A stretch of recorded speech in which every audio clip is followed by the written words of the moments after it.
meus queridos companheiros, muito bom dia, sejam todos muito bem-vindos à nossa casa, mais essa atividade, da nossa reunião pública dos domingos.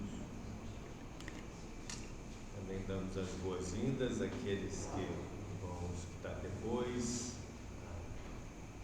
Essa atividade será gravada. Hoje nós estamos com um problema na internet e ela não será, portanto, irradiada hoje, Então, mas algumas pessoas deverão assistir depois, portanto, a gravação, quando nós conseguirmos colocar no canal do YouTube.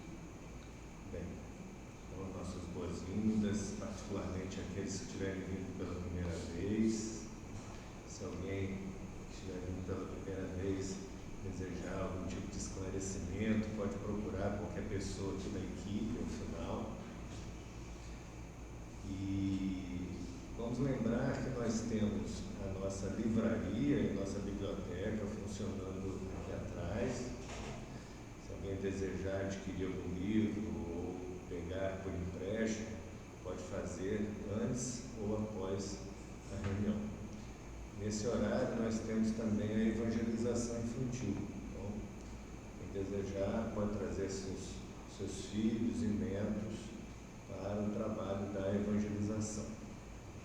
Lembramos também as nossas campanhas permanentes, campanhas de roupas, para poder suprir o trabalho que temos com as pessoas em situação de rua, que vêm aqui à casa aos sábados. E a nossa campanha por gêneros alimentícios não perecíveis, esses recursos são utilizados para a confecção de bolsas, para distribuição para pessoas em situação de carência, e também para o próprio trabalho de assistência social feito na casa às pessoas em situação de rua. Então, tendo sido dados os nossos principais avisos, nós vamos, então, informar que quem vai fazer o estudo hoje sou eu, Vamos conversar sobre essa mensagem, edificações, que está colocada no livro Caminho, Verdade e Vida, capítulo 76, livro de Emmanuel. E para iniciarmos o nosso trabalho, vamos pedir então ao Arnaldo que faça a leitura da mensagem de preparação do ambiente, a nossa oração. Em seguida, então, eu retorno para trazermos as nossas considerações sobre essa página de Emmanuel.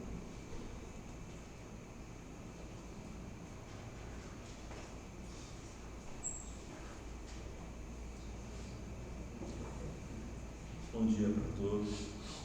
A página é do livro Minutos de Sabedoria, de Carlos Pastorino. É uma página que concita a todos nós mantermos uma atitude vitoriosa, a certeza de que precisamos irradiar a paz, a harmonia e principalmente a certeza de que, com a ajuda de Deus, nosso Pai maior, nós vamos conseguir vencer e ajudar aqueles que estão no caminho precisando de paz. Mantenha uma atitude vitoriosa. Quando você olha para uma pessoa curvada e triste, perde a confiança porque verifica que está abatida e preparada para uma derrota. Não deixe que ninguém pense isso a seu respeito. Mantenha-se de cabeça erguida, confiante e risonho, e todos confiarão em você. Irradie força, entusiasmo, até por meio da atitude do seu corpo. Então, vamos fechar nossos olhos, serenar a nossa mente, dosificar nosso coração, em comunhão com esses seres amigos que estão aqui junto de nós, nos amparando. Que nós possamos estar em posição receptiva, de coração e mente abertos para o novo, edificando em nós tão esperado reino que Jesus proclamou há muito tempo atrás. Sejamos que nem aquele que confia no Salmo 23, que mesmo que ande por vales das trevas, não terá medo algum, que o cajado do Senhor nos protegerá.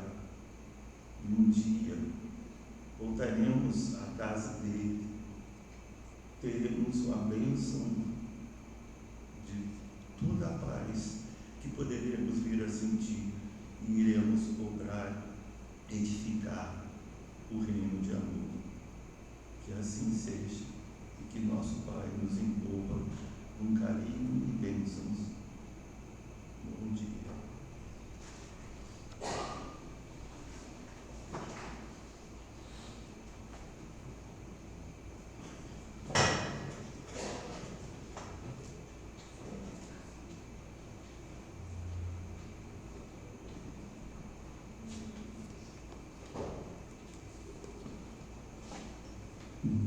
Então, minha gente, de volta.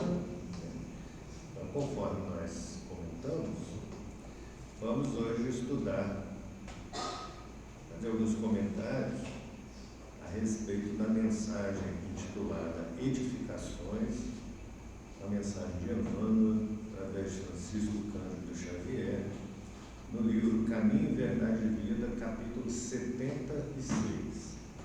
Essa mensagem, ela se dedica a estudar um versículo do Evangelho de Mateus, que está no capítulo 5, versículo 14, que diz assim: Vós sois a luz do mundo, não se pode esconder uma cidade edificada sobre um monte.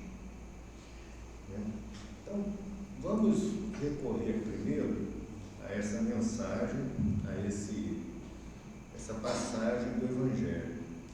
Bem, essa passagem do Evangelho, ela é colocada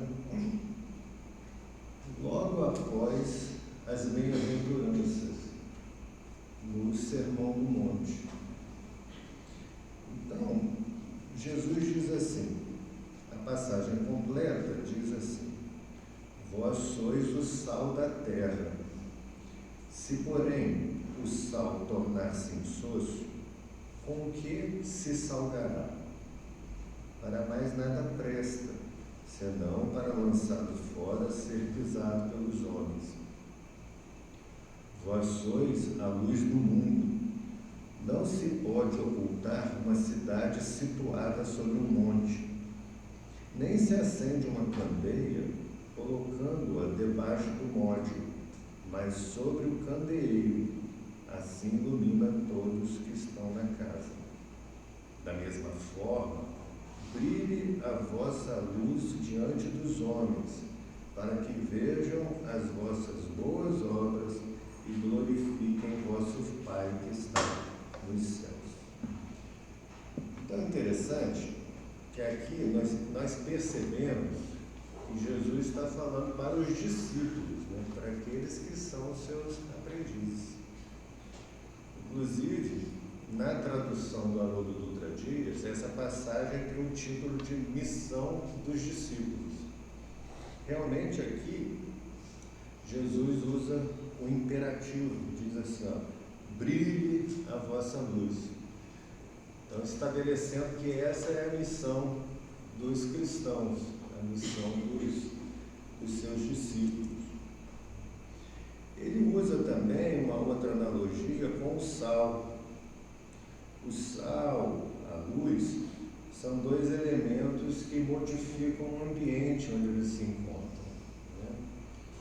Então, o sal, ele vai dar sabor, vai dar características novas àquele elemento ao qual ele é misturado.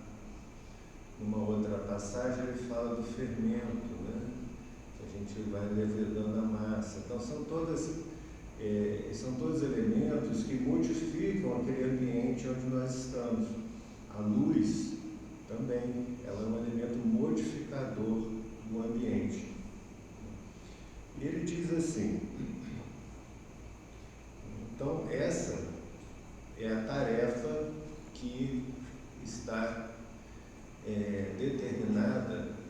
cristãos. Eles precisam ser um elemento modificador do mundo. Mas ele diz assim: brilhe a vossa luz. Como eu falei, ele usa um imperativo aqui, né? Mostrando para nós que essa é a nossa tarefa. Mas quando ele fala brilhe a vossa luz, veja, ele não diz assim, iluminem o mundo. Porque iluminar o mundo, eu podia pegar uma lâmpada qualquer e iluminar o caminho dos outros. Não é isso, não. Ele diz, brilhe a vossa luz. Ou seja, o trabalho é feito no nosso interior. A determinação é para que nós nos tornemos um elemento luminoso, não que nós iluminemos os outros. Tanto que ele diz assim, não se pode ocultar uma cidade edificada sobre um monte. Esse verbo poder é interessante, porque ele diz assim, não se pode ocultar uma cidade edificada sobre um monte. Poderíamos dizer, poder no sentido assim, ó, nós não devemos ocultar uma cidade, não tem como ocultar uma cidade, então não é nesse sentido. Não se pode no sentido de que não se consegue, né, ocultar uma cidade que foi construída no alto do monte. Né? Então, e ele diz, também, o candeeiro ele é colocado em cima do móvel, não embaixo do móvel para poder iluminar. E ele diz, da mesma forma, né, brilha a vossa luz diante dos homens.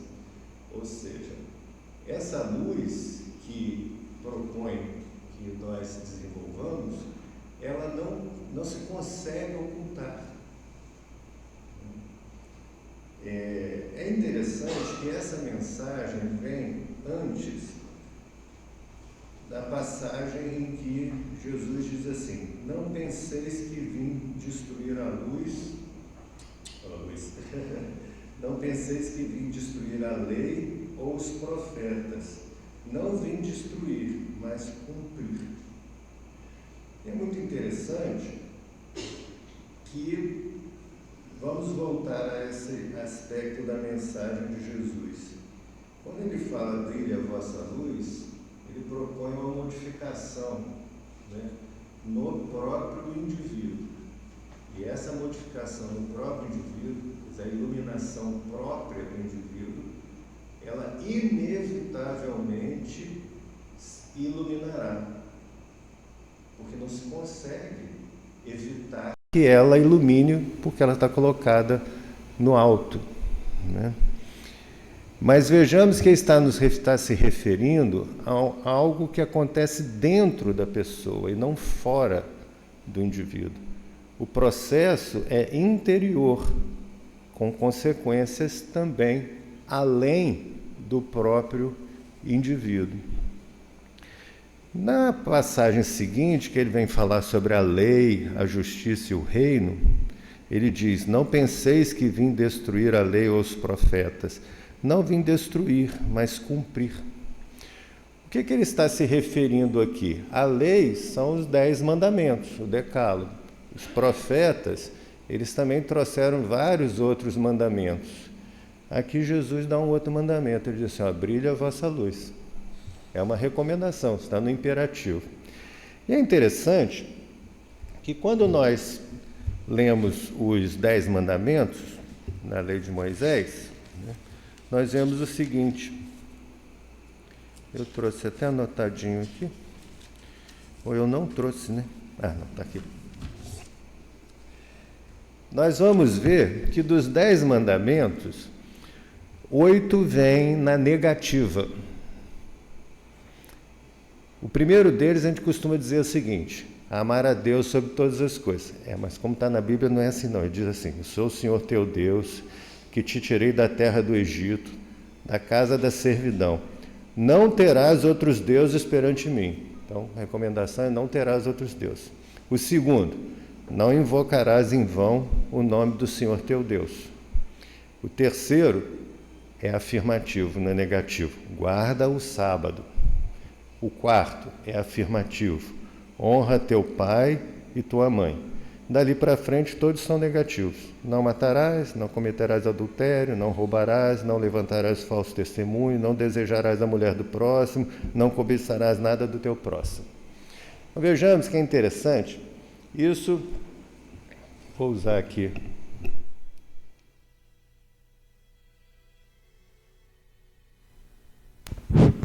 Está funcionando. Vou apagar aqui rapidinho. Tenho até pena de apagar essa letra tão bonita da Mônica. A gente não consegue fazer igual, a gente não deve destruir, né? Mas é interessante que nós vemos, o Emmanuel, em várias mensagens dele, ele traz um conceito que é muito interessante. Que ele fala para a gente, de certa maneira, no ser, nós teríamos 4 instâncias. A ação, a palavra, o pensamento e a emoção. Então, ele diz o seguinte: se nós não somos capazes de não nos emocionarmos, se nós ainda não somos capazes de nós não nos emocionarmos com o mal, ou seja, de não termos emoções ruins, nós devemos pelo menos tentar não pensar no mal. Se eu não consigo ainda não pensar no mal ou pensar mal, pelo menos que eu não fale no mal, eu não use a minha palavra para poder exaltar o mal. Mas se eu não consigo nem mesmo controlar a palavra, pelo menos que eu não haja no mal. Então vejamos que não agir mal é o que há de mais superficial no nosso comportamento. E vejam que os mandamentos são todos desse nível aqui, olha, para nós não agirmos mal. Mas isso era necessário para aquela época, não é? Por quê? Nós precisamos começar pelo começo. O começo é nós não agirmos mal.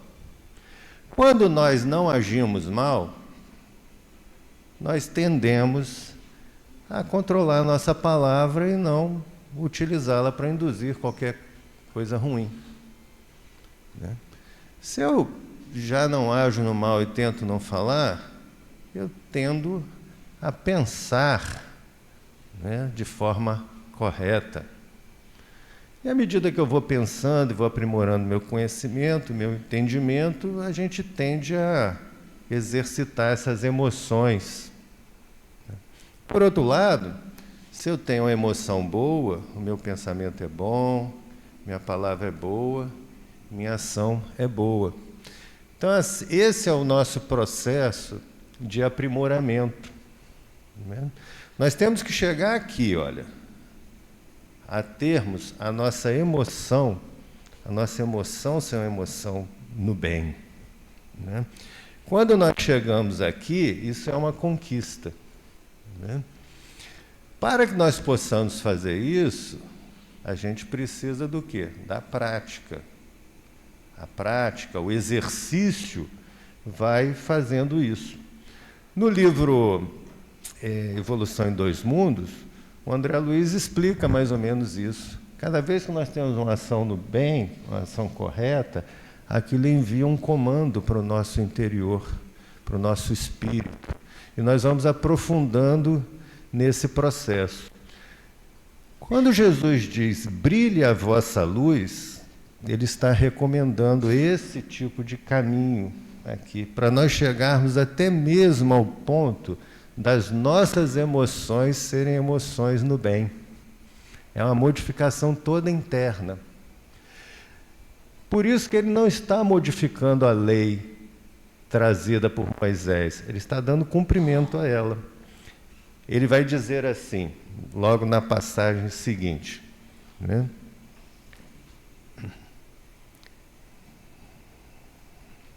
Ele diz assim, ó, por exemplo, né?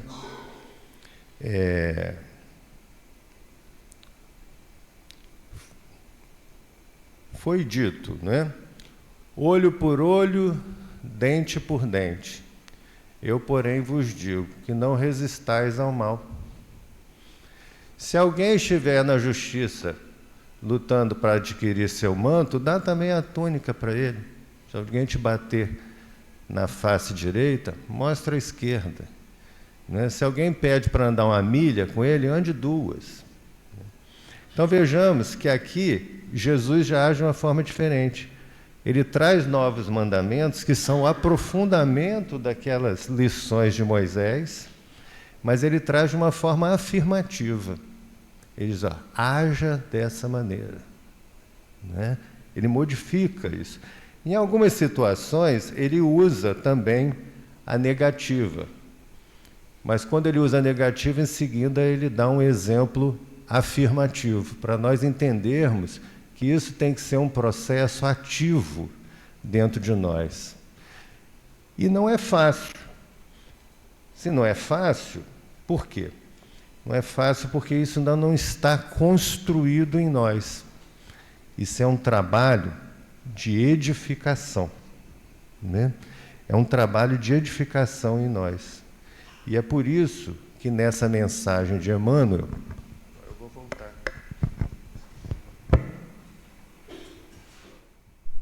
Agora eu vou voltar para cá. A mensagem de Emmanuel, que fala sobre esse versículo, vós sois a luz do mundo, não se pode esconder uma cidade edificada sobre um monte, ele se dedica à palavra edificada, e o título é Edificações. Então a gente entende que ele vai abordar por esse lado. E ele diz assim, o Evangelho está repleto de amorosos convites para que os homens se edifiquem no exemplo do Senhor.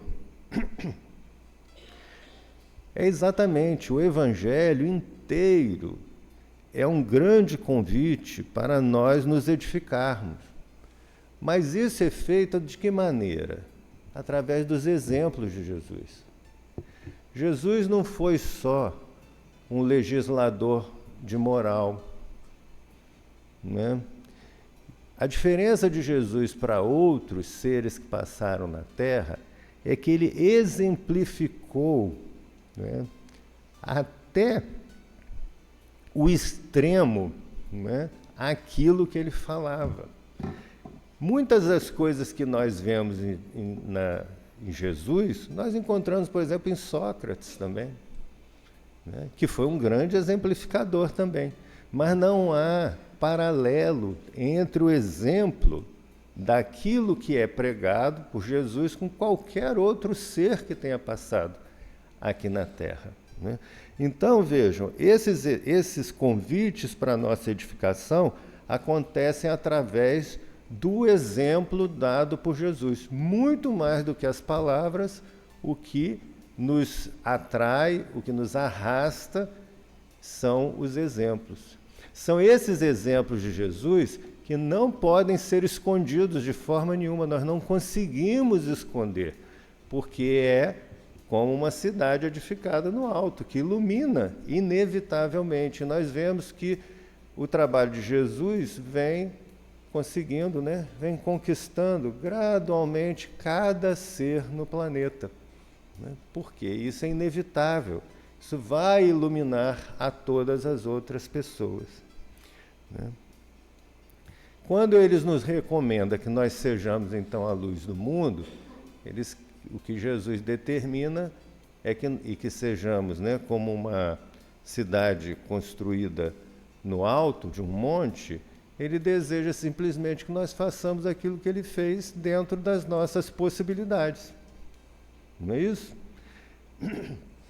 E por que nós tivemos essa felicidade de conhecer o cristianismo, de podermos nos aprofundar nele, estudar? É porque nós somos melhores do que os outros? Não. Provavelmente que nós temos as nossas necessidades particulares recebemos isso como um instrumento para o nosso progresso, ao mesmo tempo que nós ajudamos aqueles outros que estão ao nosso redor. Mas quando Jesus fala nessa questão, então, né, de que nós precisamos ser como uma cidade construída no alto, para que brilhe a nossa luz, veja o que Emmanuel diz aqui. Nem sempre os seguidores do Cristo compreendem esse grande imperativo da iluminação própria em favor da harmonia na obra a realizar. Então, a nossa obra é modificar o mundo, não é? Como o sal, como a luz. Então, essa é a nossa obra. Mas, para nós alcançarmos harmonia nessa obra, ou seja, para nós sermos precisos, corretos nessa obra, para nós alcançarmos êxito, não é? É necessário que nós nos iluminemos, muito mais do que pensar em iluminar o outro. Mas nem sempre os seguidores do Cristo compreendem esse grande imperativo. Emmanuel continua dizendo o seguinte, que esmagadora percentagem de aprendizes, antes de tudo, permanece atenta à edificação dos outros, menosprezando o ensejo de alcançar os bens supremos para si. Vejamos que Jesus, ele nos propõe uma modificação nesse processo que nós mostramos aqui. Não basta nós ficarmos aqui só na ação exterior. É preciso nós nos modificarmos realmente, intimamente, na nossa essência.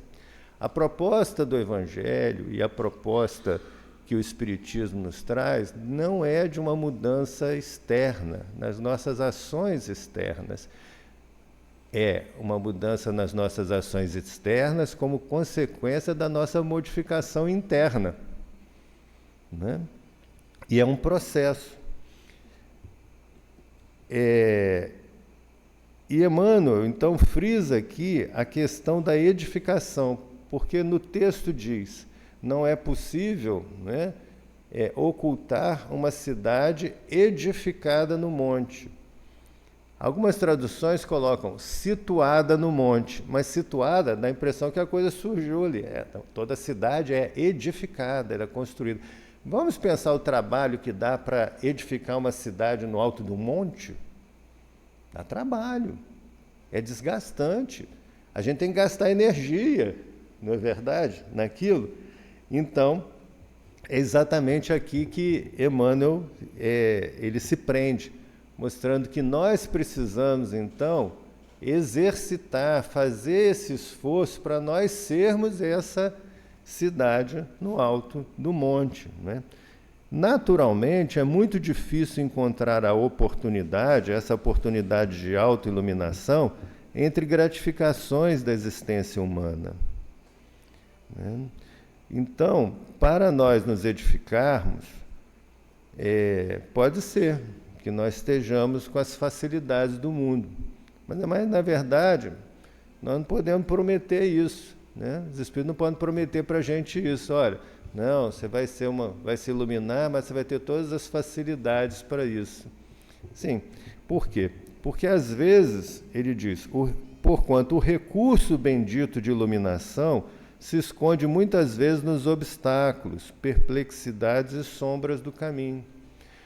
Então, né, nós, voltamos a dizer, temos essa tarefa de sermos modificadores, né, do mundo, fazer essa tarefa que é a tarefa de Jesus, nós estamos sendo colaboradores nessa tarefa, né?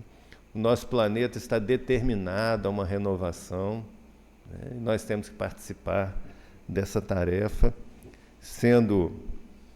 ajudando nessa iluminação, mas através de quê? Da nossa autoiluminação. Mas, tendo em vista as nossas necessidades próprias, as nossas necessidades de resgates, a nossa necessidade de aprendizado, ou seja, a nossa necessidade de nos edificarmos e a nossa necessidade de nos reedificarmos, porque às vezes já nos construímos errado e estamos precisando nos modificar, nos reedificar, isso precisará, naturalmente, pelas nossas necessidades, de passarmos por obstáculos, perplexidades, sombras, é natural. Mas, apesar disso, nós vamos conseguir vencer. O Mestre foi muito claro em sua exposição. Para que os discípulos sejam a luz do mundo, simbolizarão cidades edificadas sobre a montanha, onde nunca se ocultem. A fim de que o operário de Jesus funcione como expressão de claridade na vida, é indispensável que se eleve ao monte da exemplificação, apesar das dificuldades da subida angustiosa, apresentando-se a todos na categoria de construção cristã. Né? Então, ele aqui está nos voltando ao início, quando ele diz assim, ó, o Evangelho está repleto de amorosos convites para que os homens se edifiquem no exemplo do Senhor. Então, nós também vamos funcionar como amorosos convites para que as pessoas se edifiquem. Mas de que maneira? Ele diz aqui, ó, no exemplo do Senhor. Então, né, nós precisamos, né, como ele diz aqui, nos elevar ao monte da exemplificação. Isso é muito importante, por quê? Porque hoje se debate, de certa maneira, né, qual é a função do espírita nas modificações necessárias na sociedade, e às vezes requerem, né, que o espírita vá descer as questões da política do mundo, participar de alguma forma disso. Se alguém quiser fazer isso de forma particular, como indivíduo, ele tem todo direito, porque é muito justo nós desejarmos sermos políticos, não é? Desejarmos realizar o bem, né? Fazermos a ação no bem. Isso é muito importante, mas a doutrina espírita e o espiritismo como um movimento, ele não pode se imiscuir nisso. O próprio Kardec se refere a isso. Por quê? Porque a nossa missão é brilhar a nossa luz, é a nossa modificação, é o nosso trabalho. Esse é o grande trabalho que nós temos a fazer, né? Porque se nós tivermos feito isso, ele diz aqui, olha, essa autoedificação, essa autoiluminação, ele diz, tal cometimento é imperecível. O vai-vem das paixões não derruba a edificação dessa natureza. As pedras deixam-na intacta. E se alguém a dilacera, seus fragmentos constituem a continuidade da luz em sublime rastilho por toda parte, porque foi assim que os primeiros mártires do cristianismo semearam a fé. Então ele conclui nos falando do exemplo dos mártires cristãos. No Império Romano, era interessante, né, que os cristãos morriam, né, através daquelas perseguições, mas cada vez que um magote daquele de pessoas desencarnava naquelas festas, o exemplo que eles davam encantavam as pessoas e gerava mais seguidores, né? O próprio Paulo, né? Paulo era ele era assim, um apaixonado pela mensagem divina através das antigas escrituras, né? Ele não era um espírito vicioso, né? Ele era um espírito muito determinado na missão que ele achava que ele tinha, que era de preservar os ensinos conforme eles entendiam, né? Os hebreus entendiam daqueles ensinos que receberam. E para poder preservar isso, ele não titubeou de se tornar um perseguidor dos cristãos. Foi o primeiro perseguidor dos cristãos. E ele, quando vai pela primeira vez à Casa do Caminho, que era dirigida por Pedro, né, a primeira igreja, que era a casa onde Pedro residia, mas ao mesmo tempo era uma igreja, era um local onde se abrigavam enfermos, faziam um trabalho de assistência grande aos necessitados de toda sorte, ele se depara com Estevão. E Estevão era um daqueles espíritos que, antes mesmo de existir cristianismo, ele já era cristão, né? Nós vemos pelos relatos do livro Paulo Estevão, como era Estevão, só pelas antigas escrituras. Só conhecendo as antigas escrituras, ele já era cristão. Ele já estava pronto. É diferente dos demais. É diferente de nós. Nós estamos nos preparando. Ele já estava pronto. Tanto que veio aqui, fez uma apresentação especial e foi embora, né? Então, muito bem. Mas Paulo, apesar desse amor que tinha pelas Escrituras, ele vivia num desassossego, ele não estava em paz consigo mesmo. Ele estava sempre buscando alguma coisa que ele não sabia dizer o que era. E ele se depara com Estevão, que fala coisas que para ele eram uma heresia. Mas Estevão estava em paz. Tinha alguma coisa que ele não sabia dizer, né? Que era aquilo que ele buscava para si e não tinha, e aquele indivíduo tinha. Ele consegue levar Estevão ao sacrifício, né? Curiosamente contrariando o mandamento que diz não matarás, mas se matava, né? Então vejamos como é que é a nossa dicotomia, né? E ele então consegue levar Estevão ao sacrifício pela lapidação, pelo apedrejamento, que era feito dentro do templo, porque isso era uma atividade religiosa, era um ato religioso, né?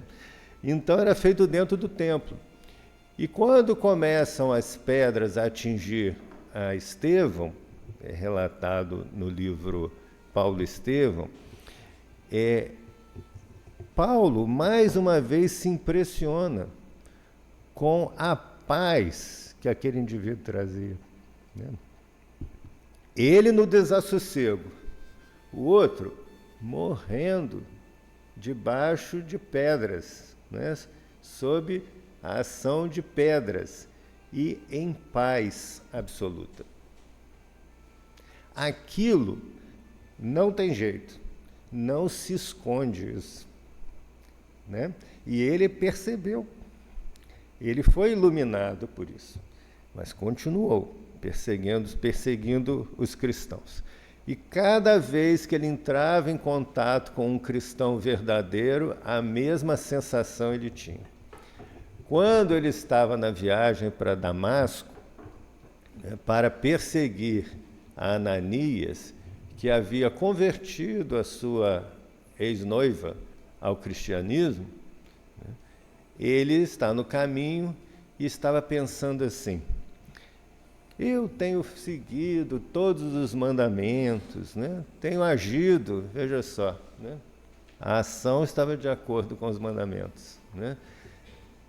Tenho agido de conformidade com os mandamentos, mas trago em mim um desassossego, alguma coisa que eu não sei, alguma coisa que falta ser completada, né? Em compensação, esses homens desqualificados, que agem não de conformidade com as leis que os profetas, mas em desacordo, segundo o entendimento dele, né? Eles trazem em si uma paz que eu não tenho, né? E ele vai buscar. Então, nesse meio do caminho, na medida como ele começa a passar na sua memória, né, todos aqueles com que ele havia convivido, né, com Estevão, Pedro, né, inúmeros outros cristãos, ele, nesse raciocínio, nesse tipo de pensamento, é que Jesus aparece para ele. Então Jesus aparece para ele e diz, né, Saulo, né? Saulo, Saulo, por que me persegues? Mas olha o trocadilho interessante, né? Porque ele estava perseguindo a Jesus, né, para atacá-lo, ou ele estava perseguindo aquilo que ele tinha necessidade, né? Então, como sempre, Jesus traz uma mensagem que é surpreendente para nós, é superior, né? E ele faz aquele raciocínio e ele vê aquela figura, né? E pergunta quem é. Ele diz: sou Jesus. E aí imediatamente ele compreende, né, a necessidade dele compreende quem era Jesus e compreende a necessidade de uma modificação de rumos, né, de deixar de só agir naqueles preceitos e realmente se tornar quem ele se tornou depois. E ele pergunta: o que queres que eu faça? Né? E se oferece. Né? Então, isso é muito importante, nós, nos dias de hoje, nós entendermos isso, a necessidade da nossa renovação, da nossa auto-iluminação, muito mais do que a iluminação do próximo, embora isso seja uma consequência natural. Por quê? Porque não há como se esconder quando nós fazemos esse processo de renovação. Nós vivemos numa época em que, curiosamente, né, assim, nós temos pouco tempo de vida para dentro de nós, né? Nós trabalhamos bastante, quase todos nós, onde nós precisamos realizar coisas que estão fora de nós, né? E aí, nos momentos que nós temos de folga, de lazer, né, momentos livres, seria um bom momento para nós fazermos esse trabalho de vivermos para dentro de nós, tem isso? E aí o que a gente vê? Muitas pessoas se dedicarem a, por exemplo, o trabalho nas mídias sociais, né? Por quê? Tem pessoas que passam o tempo pensando assim: o que eu vou poder postar, né? Porque eu tenho meus seguidores, etc. Então, é uma coisa que seria muito interessante. É um meio de divulgação de coisas boas muito interessante, né? Mas nós temos que tomar o cuidado de nós não ficarmos vivendo só na exterioridade, na fantasia. Porque a pessoa chega e fala assim, posta assim: lendo um livro excelente, aí bota a capa, que ela provavelmente folheou e botou ali. Fantasia. O outro que vai aprovar, aprovou porque é amigo, ou por isso, ou por aquilo, ou porque alguma coisa, mas também não. Ou seja, nós vivendo nas exterioridades. Enquanto que nós, por conta dessa época que nós vivemos no mundo, nós precisamos nos voltar para o nosso interior e realmente edificarmos-nos intimamente. Por quê? Porque a cidade edificada no alto, ela é indestrutível, não é? Mas essas outras coisas, quando vê, nós nos surpreendemos. Alguém nos ataca daqui, ataca dali, a gente cai daquilo. E as pessoas entram em estados mentais ruins, não é? Então, né, é uma boa oportunidade para nós pensarmos. Nós estamos aqui nesse domingo, participamos da Casa Espírita, né? Que beleza, por quê? Esse é o trabalho que nós estamos fazendo, dessa edificação íntima, sabe? Nesse exercício, o que acontece? Nós vamos procurar não agir no mal sempre, né? Mas vamos exercitar para que a nossa palavra seja boa, para que o nosso pensamento seja o pensamento no bem, até que a nossa emoção se modifique. Então é um trabalho todo interior. Nós vamos cada vez interiorizando mais essas conquistas, até que se torne uma conquista definitiva. Quando a nossa emoção for boa, né, a porção mais íntima nossa, mais interior nossa, foi modificada. Aquilo se tornou uma conquista de fato, né? Então, também na propaganda cristã, às vezes nós nos preocupamos, como que nós vamos divulgar o cristianismo, né? Nós podemos usar de muitos recursos, nós podemos usar da palavra, né? E realmente é algo muito interessante, né? Mas, muito mais do que isso, modifica o ambiente que nós estamos, é nós termos introjetado essas lições e agirmos de conformidade com ela. Porque a gente nem percebe que está sendo um elemento modificador. Por quê? Porque não se consegue esconder isso. O outro percebe de uma tal maneira o comportamento que isso o induz a uma modificação. Então a gente sempre fala, e isso é importante repetir, a casa espírita, a finalidade da casa espírita é evangelizar. Todas as tarefas são de evangelização. A gente diz assim, assistência social espírita. Tá, assistência social espírita é assistência social e promoção social, mas é muito mais promoção espiritual do indivíduo. É um trabalho espiritual, é um trabalho de evangelização, né? E que a gente evangeliza não tanto com as palavras. As palavras as pessoas estão acostumadas a ouvir, né? Mas se evangeliza muito mais por aquilo que a gente não fala, né? É o exemplo que é dado. Então, frente a uma situação, então isso é importante, né? Nós na casa espírita, né? Frente a uma situação de conflito iminente, né? Porque um pensa de uma forma, outro pensa de outra, como nós vamos lidar com esse conflito? Né? A forma como nós lidarmos é o exemplo que nós vamos dar e é o que nós estamos evangelizando ao outro que está perto. Se nós não conseguimos nos comportar dentro dessa situação de conformidade com os ensinos de Jesus, vamos ter que repetir. Não é? Não conseguimos ainda. Vamos ter que passar outra vez por uma situação semelhada para nós podermos, então, nos comportar de forma adequada. E todos nós vamos aprendendo com isso, né? Mas é necessário termos em vista realmente a nossa adequação a esses ensinos. Porque tudo mais, né, está nas exterioridades. Quando Jesus convida o mancebo rico, né, para segui-lo, na verdade é o mancebo que procura, o jovem que procura. E ele diz assim, o que devo fazer para ter a vida eterna? Ou seja, para eu ser feliz, né? Sair do desassossego que o Paulo, por exemplo, tinha, porque o jovem também tinha um desassossego.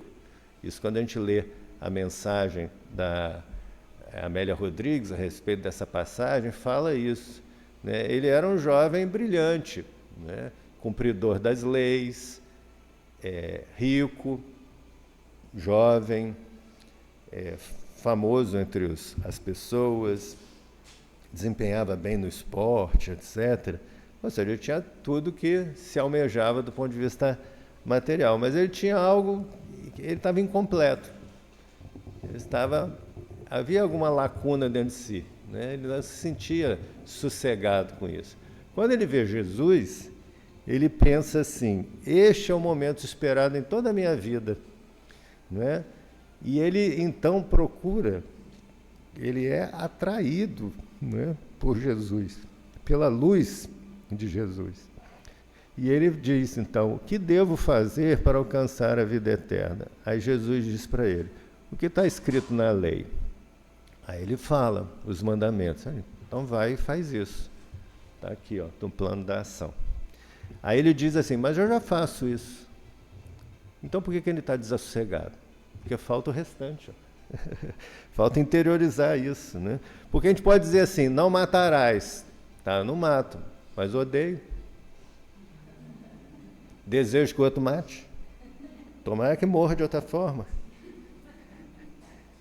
Vejamos, nós não estamos agindo, mas isso aqui para dentro a gente ainda não fez, então o trabalho está incompleto. Aí o que Jesus diz assim, se queres ser perfeito, aí é que está a questão, né? Não basta ficar só no plano da ação, nós temos que nos interiorizar aquilo. Ele diz, se queres ser perfeito, vai, vende tudo que tem e me segue. Ora, para ele fazer isso, ele movimentou o quê? O pensamento dele, a emoção dele, E ele confrontou o ensino de Jesus com o que ele trazia dentro de si e falou, não consigo. E ele não segue. Não é? Por quê? Porque esses planos mais profundos não estavam modificados. Então é isso. Esse é o exercício que nós temos que fazer. A modificação é de profundidade, viu, gente? Né? E isso não deve servir para a gente de desmotivação, ao contrário, né? Porque a gente diz assim, nossa, o trabalho é longo. Sim, mas a gente vê, por exemplo, Emmanuel, que nos traz essa mensagem, né? E Emmanuel é um grande evangelizador na humanidade, né? A Joana de Ângeles, na introdução a essa coleção que tem o Evangelho por Emmanuel, ela diz que não existe paralelo na história da humanidade no trabalho feito por Emmanuel com relação à interpretação dos textos evangélicos. Né? Ele não está falando só dentro do movimento espírita, está falando na humanidade. Né? Só que esse espírito, quando esteve com Jesus há 2000 anos atrás, ele não conseguiu. Ele fez o mesmo... Parecido com o que acontece com o jovem, né, rico. Ele também não consegue. A emoção dele não consegue, resiste a isso. O pensamento dele resiste à mensagem do Cristo. Mas, no ano 70, ele desencarna. Ele estava encarnado naquela época de Jesus, ele desencarna na erupção do Vesúvio. Né? E ele, desencarnado, 50 anos depois, retorna. É o livro 50 anos depois, né? E que nós vemos que ele ali vem, de que maneira? Vem como um cristão, e é um cristão muito digno, né? Mas ele vem como cristão aliando as necessidades particulares dele de renovação, de provações, de expiações, com o trabalho de exemplificação, e ele é vitorioso. E desde lá até hoje é um espírito, né, que se dedica a esse processo, né, da autoiluminação e nos traz mensagens tão belas quanto essa e como outras milhares que ele trouxe, porque ele tem milhares de mensagens. Né? Então esse é um processo, é lento, é no tempo que é necessário, né, para nós. E o tempo é a única coisa que nós possuímos. Né? A única coisa que é nossa, né, que nós podemos usar, é o tempo. O restante nos é dado por empréstimo. Passa por nós, mas nós temos o tempo. Então, para nós, é importante o aproveitamento do tempo. Então, que seja hoje o dia que a gente se decida assim, vamos começar esse processo. Sair só do plano exterior e deixarmos, né, que isso se aprofunde em nós. Eu sei que vocês já fazem isso. Estou falando isso para mim. Viu? Então, assim, a gente sabe que isso já é a regra geral. Mas quando a gente estuda, a gente percebe que a gente precisa fazer isso, né? Então, essa é a nossa mensagem de hoje.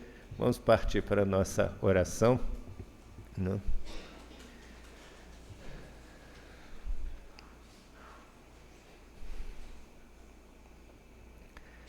Senhor Deus, nosso Pai, Jesus, nossos queridos amigos espirituais, nós queremos, nesse momento, agradecer, né, pelas claridades que o cristianismo e a doutrina espírita proporcionam a nós, espíritos. Queremos agradecer, Senhor, também pela oportunidade bendita nessa encarnação de termos esse farol em nossa existência. Queremos agradecer, Senhor, porque no dia de hoje temos a oportunidade de estar nesta casa, que serve aos propósitos divinos. E aqui nós estamos aprendendo aquilo que é necessário efetivamente ao nosso espírito. Estamos compreendendo, né, que só uma coisa é necessária: nós nos entregarmos à condução de Deus, de Jesus e dos seus ministros para o nosso progresso. Aceitarmos, enfim, essa condução amorosa, Senhor. Ajuda-nos, Senhor, para que possamos, né, realizar as modificações em nosso íntimo, tornando-nos assim pessoas melhores e mais felizes, para extinguirmos em nós qualquer desassossego e construirmos a paz da consciência tranquila. Que as tuas bênçãos, Senhor, nesse momento desçam sobre todos nós, que cada um aqui presente possa receber aquele quanto de energia, de fluidos espirituais que nos ajudem a ampliar o nosso ânimo, a nos fortalecer para que nós possamos enfrentar quaisquer situações da vida que nos foram trazidas pelas nossas necessidades particulares, sempre bendizendo a condução amorosa de Deus para o nosso progresso. Que a tua paz, Senhor, possa estar conosco nesses momentos, nos momentos que se seguirão da aplicação dos passes, e que possamos levá-los conosco para o nosso dia a dia, junto com aqueles que convivem conosco. O nosso muito obrigado, Senhor.